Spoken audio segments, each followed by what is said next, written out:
Hello there, welcome to the news in Nepal television. I'm Rosina Rai, starting with the headlines first. Prime Minister Pushpa Kamal Dahal returns home after participating 19th NAM summit held in Uganda. He proclaimed Nepal's commitment to non-aligned movement. The government collects 3.15 billion royalties from different hydropower projects. Royalty amount to be provided to affected communities. Thousands of Israelis gather against Prime Minister Benjamin Netanyahu's government in Tel Aviv. Calls for leadership changes grow stronger. And Nepal is playing against New Zealand in U19 World Cup in South Africa today. Match to kick off at 1:45 NST.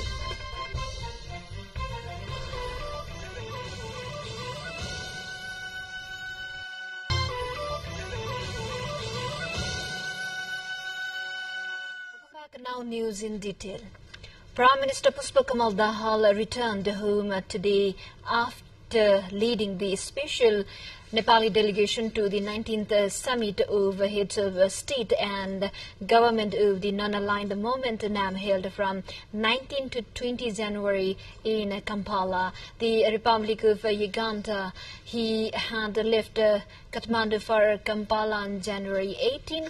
Upon arrival at the VVIP lounge of Trivandrum International Airport, Prime Minister Dahal was welcomed by Deputy Prime Minister and Minister for Defence Purna Bahadur Kharka, ministers, government officials, head of security agencies, representatives of diplomatic missions and party cadres.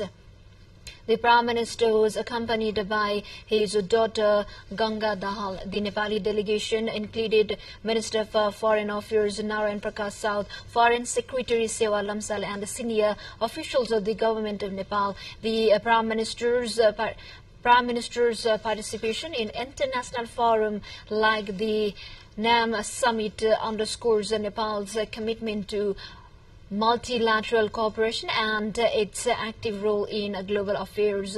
During the summit, Prime Minister addressed the plenary session of the summit on the theme Deepening Cooperation for Shared Global Affluence on January 19. In the margins of the summit, the Prime Minister held bilateral meetings with heads of state, heads of government and other high dignitaries attending the summit.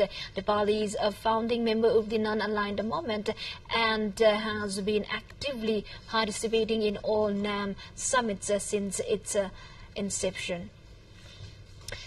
Speaker Devraj Ghimire has discussed with the chairperson of the committees of the House of Representatives.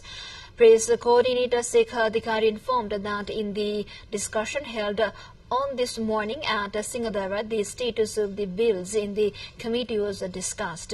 The focus of this discussion is to enhance the effectiveness of subject-specific committees, emphasizing their crucial role in impactful lawmaking. Committee intends to actively engage with the committee chairs, emphasizing their vital role in the legislative process, with the specific aim to discuss and activate these committees. Time for a short break. Stay with us.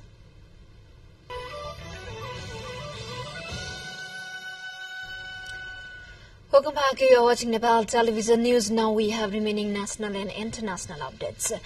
The government has collected 3.15 billion plus in royalty from different hydropower projects that are in operation. The Nepal Electricity Authority (NEA) has been collecting the royalty amount on a regular basis as it keeps the royalty amount while paying the power developers for using their power. Likewise, the Electricity Development Department has asked some power developers to deposit the royalty amount as they were yet to clear their dues till the fiscal year 2079 to 80 BS. The projects failing to clear their dues would be charged by writing to the NEA as per the provision. The royalty amount would be provided to the affected communities at the local level. The department has collected 1.15 billion from license fees 8.7 million from penalty and confiscation and 4.2 million from area. The department collected 4.31 billion plus in revenue in the fiscal year 2079-80. Likewise, the department has collected 595.5 million in royalty till the first 6 months of the current fiscal year, while the amount from licensing is rupees 162.4 million. Now to international updates. Thousands of Israelis gathered in Tel Aviv on Saturday to protest against Prime Minister Benjamin Netanyahu's government, accusing the veteran leader of mishandling the nation's security and calling for a new election. Anti-government protests that shook the nation for much of 2023 ceased after the attacks by Hamas in southern Israel on October 7. Political rift were set aside and as Israelis rallied behind the military and the families of those killed or taken hostage. But with the devastating war with Gaza in its fourth month and opinion polls showing lagging support for Netanyahu, calls for leadership changes are growing stronger, though there is no indication that his position is under any imminent threat.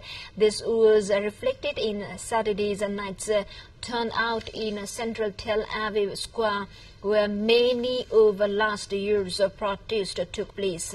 Earlier, Benjamin Netanyahu has again insisted Israel should retain security control over all the Palestinian territories. Now to North Korea.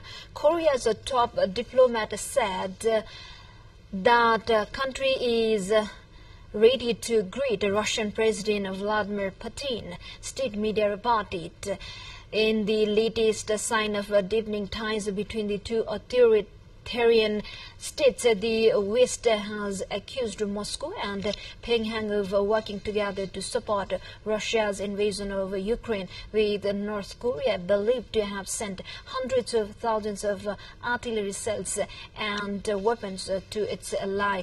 North Korean Foreign Minister Choi Soon-hui was in Moscow for last week for meeting with Putin and her Russian counterpart Sergei Lavrov. Increasing military and economic cooperation between Russia and North Korea has triggered concerns in Washington and Seoul. Time for a short break again. Stay with us.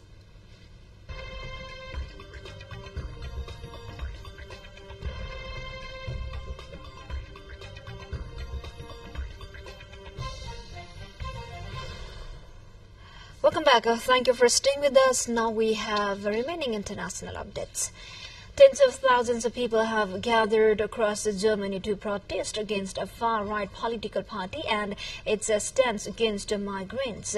People protested in several cities and small towns on Saturday, with some mocking the Alternative Germany AfD party with signs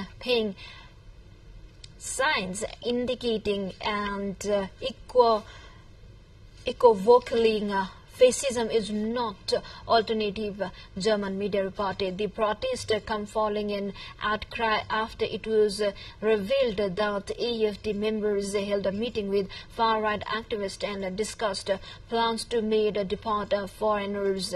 Germany's ARD public television put the total turnout on Saturday at over 200,000 people. In all, demonstrations have been called in about 100 locations across Germany from Friday through the weekend, including in Berlin on Sunday. Now to Australia. Large swaths of Australia sweltered on Sunday in a heat wave.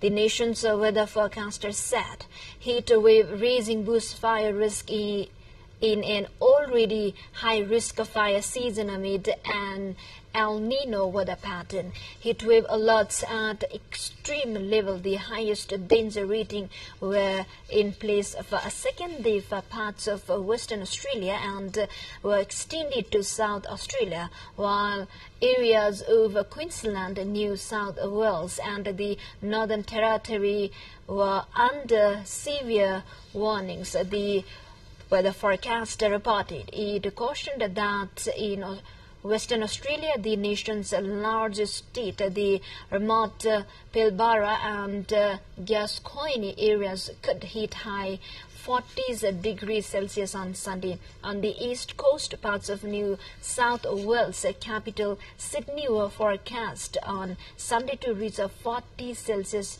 almost 10 degrees above the average January maximum. To the more updates, before that, let's have a quick look into the highlights of the site.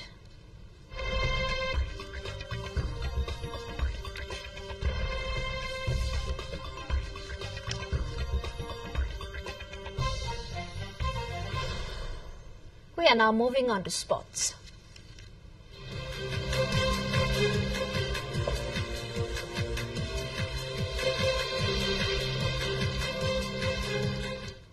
Nepal is gearing up to face off against New Zealand on the ICC U19 Men's Cricket World Cup today.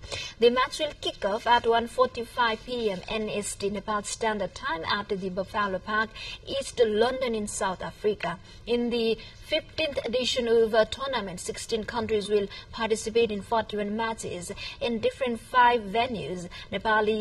Nepal is pitted in Group D alongside Pakistan and Afghanistan. Nepal's upcoming fixtures are slated with Pakistan on Wednesday and a face-off against Afghanistan on Friday. As the group stage unfolds, the top 3 teams from each group will advance to the next phase, and the succeeding 12 nations will be divided into 2 groups to compete in the Super 6 stages, and each team will play 2 games, and the 2 leading teams from each group will vie for the spot in the semi-finals of the U19 Cricket World Cup. Now to German Bundesliga. Borussia Dortmund comfortably beat Cologne after a stoppage in their Bundesliga match when fans threw chocolate coins on to the pitch in protest against an investment proposal by the German Football Association. Supporters from both clubs threw the gold coins during the 12th minute to symbolize their role as the 12th man in the match. It led to an 8-minute break in play while players from both teams helped stewards move ahead. Dortmund went on to win 4-0 in Cologne. Now to Australian Open. 4th seed Coco Gauff reached the Australian Open quarterfinals for the first time with a 6-1, 6-2 victory over Paul Madalena Frege. American teenager Gauff remains on course to meet Sabalenka in the Melbourne last 4, which would give the Belarusian an opportunity to avenge her defeat in the US Open final. Like Gauff, second seed, Sabalenka has not dropped a set at the first Grand Slam tournament of the 2024 season. In men's, top seed Novak Djokovic moved ahead into the Australian Open quarterfinals with the ruthless thrashing of French 20th seed Adrian Manarino. Djokovic, chasing a record 25th Grand Slam title, claimed a dominant 6-0, 6-0, 6-3 win in 1 hour and 44 minutes. The 36-year-old will face either Greece's Stefanos Tsitsipas in what would be repeat of last year's final, or American Taylor Fritz next. With this, we come to the end of this news bulletin, but before we say goodbye, quick reminders of the top stories again. Prime Minister Puspakamal Dahal returns home after participating in 19th NAM summit held in Uganda. He proclaimed Nepal's commitment to non-alignment movement. The government collects 3.15 billion royalties from different hydropower projects. Royalty amount to be provided to affected communities. Thousands of Israelis gather against Prime Minister Benjamin Netanyahu's government in Tel Aviv. Calls for leadership changes grow stronger. And Nepal is playing against New Zealand in U19 World Cup in South Africa today. Match to kick off at 1:45 NST. Well, this is all we have for this moment. Until our next bulletin, have a good day ahead. Keep watching Nepal television. Namaste.